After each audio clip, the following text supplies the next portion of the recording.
La réunion d'aujourd'hui, c'est aussi l'occasion pour nous d'initier un travail avec les acteurs du monde agricole, la Secoussier réunionnais, pour construire notre diagnostic territorial.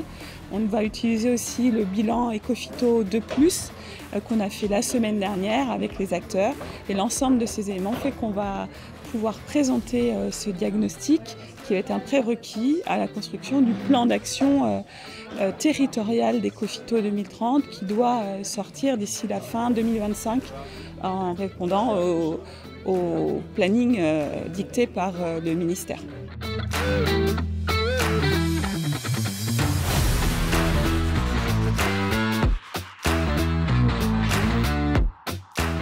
Nous avons un certain nombre de visites. Donc la première était une visite d'une exploitation canne et diversification qui était engagée dans une MAEC, qui a permis de développer un certain nombre de cultures qui sont maintenant de 9, tout en vente directe.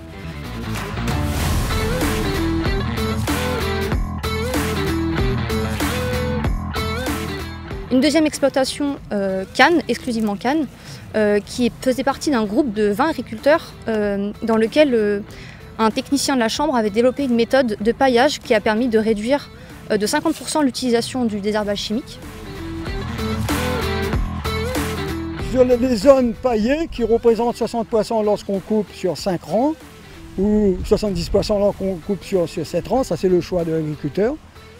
Sur cette zone paillée, il n'y a pas d'intervention chimique à réaliser, donc c'est un gain de temps énorme. Et ici, donc nous sommes sur une parcelle qui appartient au lycée agricole du Piton-Saint-Leu et donc qui fait des essais et des démonstrations de méthodes innovantes en canne à sucre.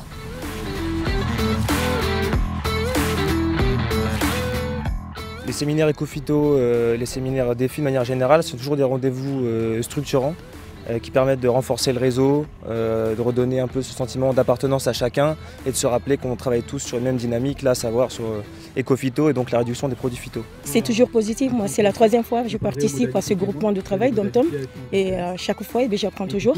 Donc c'est vraiment intéressant parce que ça, en plus, c'est un mélange de tout. On a les chercheurs, on a les techniciens, on a les professeurs. Donc c'est vraiment pouvoir échanger un groupe comme ça, c'est très bénéfique et très intéressant et enrichissant.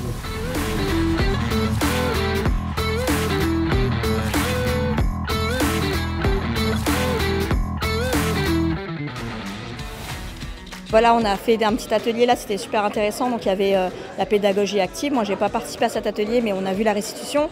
Donc c'est vraiment d'utiliser les acteurs, les gens qui sont là dans des jeux pour leur faire passer la pédagogie, leur faire passer le message.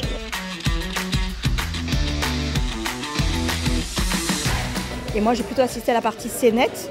Et c'était assez marrant puisqu'en fait, on s'est mis à la place chacun soit d'agriculteurs, agricultrices, soit de techniciens ou d'ingénieurs. Et on a joué un petit jeu de rôle préparé très rapidement finalement avec juste quelques mots-clés. Et on a sorti quelque chose d'assez chouette, assez intéressant. Et moi j'étais agricultrice, donc je me suis mis vraiment dans la peau d'une agricultrice. Et du coup c'est bien parce qu'en fait voilà, on se met à sa place et on voit un peu on ressort un peu ce qu'on a, nous aussi on a entendu d'agriculteurs et on se rend compte que c'est vraiment pas déconnecté à la réalité et on voit la réaction des autres en face et c'est rigolo, c'est vraiment formateur en termes de prise en compte des problématiques et des enjeux.